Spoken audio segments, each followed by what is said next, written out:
There's definitely a huge amount of different nations in EU4, but nothing says more unique and special than this particular nation we're covering today. That's right, it is a horde, a republic, and an Orthodox nation at the same time. So we got an Orthodox Republican horde here of Zaporozhie. Now obviously in order to start as Zaporozhie, we have to start as Lithuania and release ourselves as this three small provinces, minor nation that is Zaporozhie. First off, we will be decreasing the autonomy in these lands because for some reason we do have quite a bit of autonomy in Lithuania's lands at the start, and that's the main thing you want to do since autonomy is bad for you in all circumstances, right? And because we will have to do our independence war against the Lithuanians, we're gonna make that a little bit easier on ourselves. First off, we're gonna make our Polish friendos over here as our rivals to ensure that Poland is forever gonna be on our side as Zaporozhie. Hehe, win-win, boyos. Of course, Muscovy, Novgorod as well will be our rivals to make sure they don't ally at any point. We're also gonna be deleting the forts that Lithuania has from the very start, making it a lot easier to do our independence war whenever that triggers. And since we have really low development in these provinces, we're gonna use our starting mana points to develop this a little bit. It's not much, but you know, it's better than nothing, I guess, at the end of the day. You can also give out the +1 mana privileges to Lithuania, which means that they're gonna get rid of their crownland, so they're gonna get Liberty Desire from subject development plus 150. We also can delete Lithuania's armies if we really want to cheeseball this, and afterwards start releasing nations and make sure that the Zaporozhie is the last one that you release, because we're gonna be actually switching over to that nation and we're gonna be playing as them. To also ensure that you increase the Liberty Desire in your other vassals here, you can go ahead and enable scutage and disable it after a few times. This will make them extremely disloyal, pretty much guaranteed that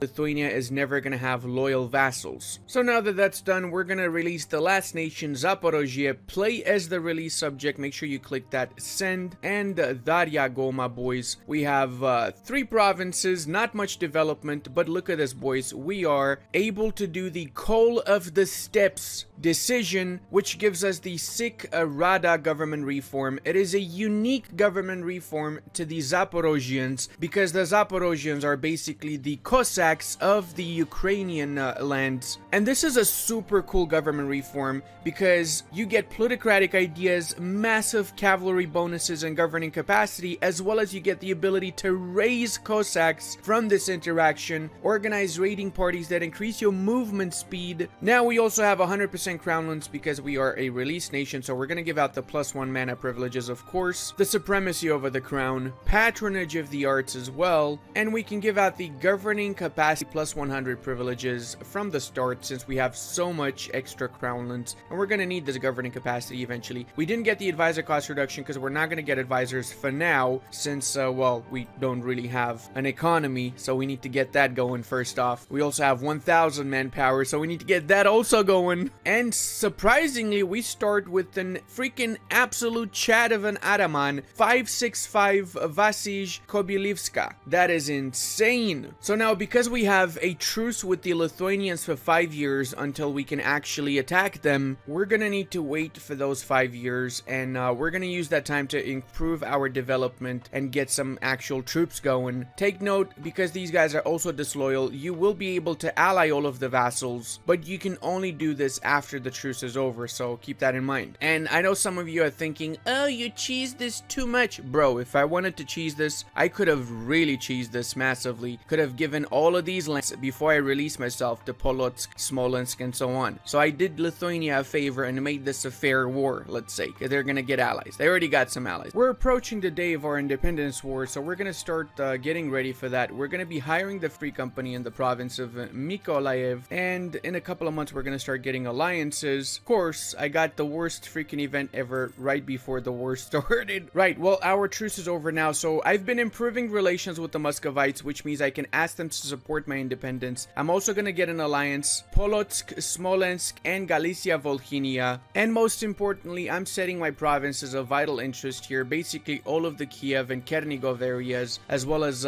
parts of the Lithuanian land. But realistically speaking, I cannot even fully annex both of these in the independence war. It is time for the Zaporozhian people to get their independence. Can we co-belligerate Tver? We can. Okay, that's good, because I might just give Tver over to the Muscovites as reward reward for helping me out in this war. You can also assign objectives to your allies. So for example, I can ask the Muscovites to siege down these areas in the northern bits. Remember that both Kiev as well as Chernihiv still have 100 liberty desire, so even though I'm attacking their lands, they will not be helping out the Lithuanians, so the Lithuanians have to fight for themselves. Well, their allies will help them out, Tver and Imereti. I like how Chernihiv's army was trying to run away from Muscovy, and Muscovy literally chased them down and wiped them out in Kaviri Rog over here. Even their free company, kudos Chernihiv for getting the free company. Even the free company is wiped out, and we just got 8 innovativeness, or sorry, just 4 innovativeness, I guess, since we have that Chad Lord 666 from the very start. That did help out massively. And I just noticed these guys have a super cool Cossacks uniform. Bro, that is so beautiful. Is Zaporozhie the only one with the Cossack sprites? Oh my god, we're the only Cossacks here, which makes sense because we are the only Cossacks here, right? I also kind of rushed for these lands here first because Galicia Volhynia has a vital interest in these 2 provinces. So even though they siege down Kiev, they're gonna transfer that to me. But if they were to siege down these 2 provinces, they would likely not have transferred it to me. Oh, look at that, boys. Lithuania even got the free company, and their free company's got 9,000 boyos. Hey, Swiper, where did Tver go, bro? Did you see Tver? Clearly, Swiper is Romanian, according to that name that he's got, right? This is a massive vassal swarm right now. We've basically just completely raffle stomped the Lithuanians. They did not stand a single chance, did they? Russia, you better give that to me. No, there you go. Get out of there.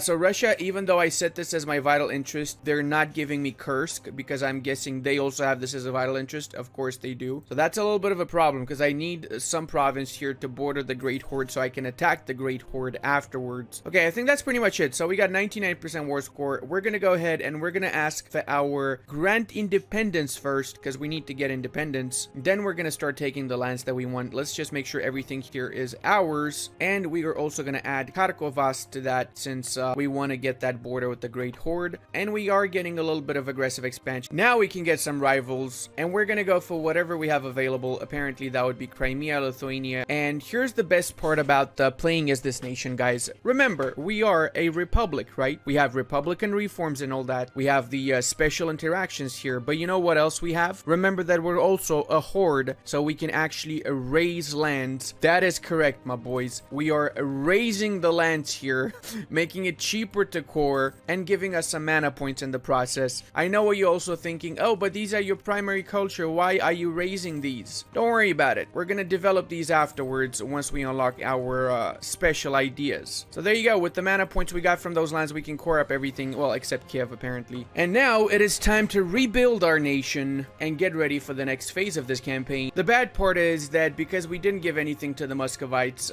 we actually lost trust with them, so they canceled the alliance with us. Also canceled the alliance with the other allies that I had myself, since I will be attacking all of these guys once the truce is over. What the schnapps, Poland? Are you kidding me? Poland just attacked Galicia Volhynia? Bruh. Wow, Poland. Wow. I was gonna take that, man. Did I mention, guys, that we have an absolutely amazing mission tree also as this nation? It is the Ruthenian mission tree, basically the same as the default Ruthenian tree, and it does give some insane modifiers like permanent claims on pretty much most of the Russian lands, as well as a ton of army tradition, a special event for Kiev that gives it some development and mana points. It's a good thing that we have the Ruthenian mission tree because I don't plan on forming Ruthenia. Even though I can reclaim Ruthenian legacy, it's a big no from my side. I want to stay as Zaporozhie so I can take advantage of my Sikh Rada insane government reform and kick everybody's ass with it, essentially. Speaking of, guys, if you're interested in this save game, you will find it on my Patreon or as a channel member. And also as channel member, whenever I do live streams, you get a special badge next to your name, and you also get some early access aside from the save games. So consider becoming one. Oh, and if we get 10,000 likes on this video before the end of the month, well, then I'm gonna do a second part where we're gonna try to get all the way to Beijing, creating the largest Zaporozhian snake anyone has ever seen, at least on this channel. It is also vital that you guys start lowering the autonomy after the first independence war, and in general lower the autonomy whenever you need to and whenever you can, because this is going to give you more manpower, more economy, and more land force limits, so we really want to get that. Obviously we're going to be absolute horrible human beings now, and we're going to steal development from another nation. So the way that this interaction actually works is basically you get one development, and the country from which one development development fled from, because this development signifies the people that fled from that country, gets -10 national tax modifier, and that is Lithuania. So Lithuania gets -10% national tax modifier, and we got 1 manpower development. I love this. And we're also going to be raising Cossacks, so we got 2 special shock damage plus 10% units. We're also going to get the movement speed plus 10%, so our units are going to be way faster than the enemy units in the upcoming wars. We used to be friends, Smolensk, but now you're just somebody that I used to know. That's totally not like how that song goes, is it? Are there any achievements for Zaporozhie, actually? I doubt there are any. No specific achievements for this nation, sadly. Would be nice if they add in the next patch, maybe, or in the next patch. If you were wondering what kind of national ideas they have, well, they have some pretty decent ideas as well. We got looting speed and manpower plus 20%, dev cost reduction -10, land attrition -15, religious unity plus 25, and infantry cost -10%. Overall, they're okay ideas. They're really not amazing. They don't shine in any way, shape, or form, but they're better than most of the ideas that some European countries have. The tough part is that once I annex Smolensk, Muscovy's not going to want to ally me because they got vital interest in these 2 provinces, so they're going to hate my guts now. There you go. They desire Bryansk and Vyazma, so I'm going to have to make up for that by having a better army, navy, or just improving my trust overall. Just rivaled Polotsk, which is the historical ancestor of Belarusia, was going to attack them, but apparently they allied the Muscovites. Name a more historical duo than Belarusia and Russia. Wait, what? I can ally Denmark and the Teutonic Order. Okay, let's see which one's rival to Poland. Denmark is rival to Poland. Okay, Denmark's going to be my main target in that case. How about, can I still get these guys? I don't mind getting both of them as an ally. Maybe the Teutons might be a good choice also. Well, let's see what the schnaps just happened. Defender against Muscovite conquest of Narwa. Okay, never mind. So,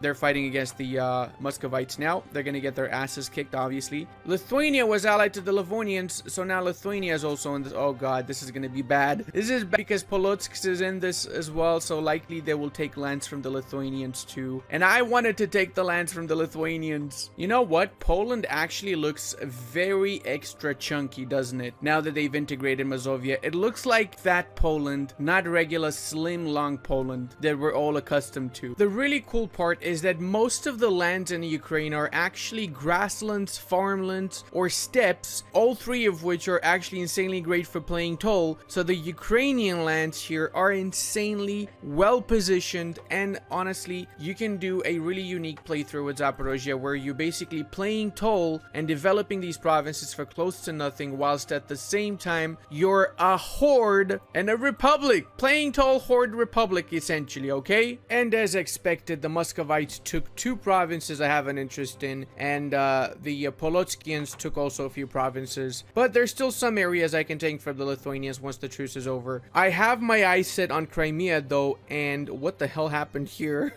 Tergo-ish? Okay, fair enough. So as I was saying, I want to take the Crimean lands. They are at war with the Ottomans now because they're allied to Kandar, which was attacked by the Ottomans. So I'm going to see first how this progresses. Otherwise, I might just attack the Great Horde instead. Hey, we can do some of our missions here. East Dnieper and West Dnieper, as well as some army tradition. Restore Kiev also we got, and we can make Kiev the new capital, and we get some production in there. Sure, we can make Kiev the capital. Recruit Cossacks. We need to own all the provinces here, so that's going to be after the war with the Crimeans. Oh wow, we actually got a massive amount of claims from those missions, and it is time to do a quick war against the Lithuanians since we have our truce over with them. In the meanwhile, hopefully, if we're lucky, the Ottomans cancel the alliances that Crimea has. Daya scumbag Lithuanians! And they're dead. Let's see who's gonna get the national tax modifier. Again, Lithuania.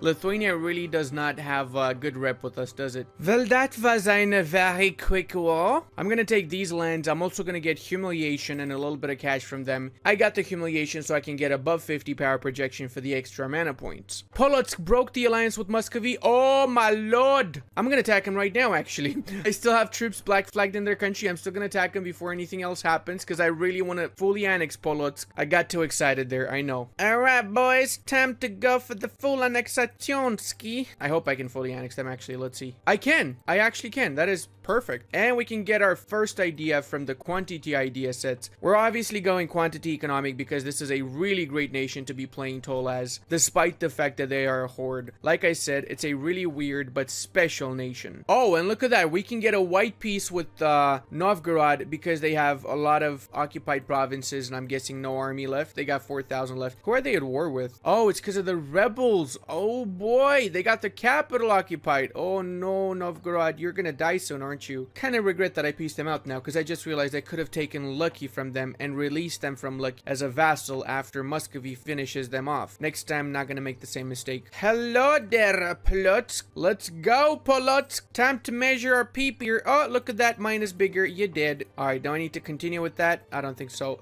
There ya go, boys. We haben eine große Zaporozhie. Oh, that juicy race province on all these 5 development provinces. Hey, this one's got 6. Oh my lord, how the tables have just turned, boys. So, obviously I was gonna attack the Great Horde, but now I'm thinking I can use the Great Horde in a war against the Muscovites, take the lands that I'm interested in, namely the Ryazanian lands from the Muscovites, and then backstab and attack the Great Horde after. I'm doing historical Romanian gameplay, okay? I mean, Ukrainian gameplay. We're also gonna be spawning Renaissance in our capital of Kiev. I'm using basically a lot of admin points and diplo points, not really using my military points because I want to keep those to unlock more of my ideas from quantity, which is really going to help out a lot more. Which means that now Kiev is giving us a massive amount of money as consequence. I should have also upgraded to level 2 before I started. Oh well.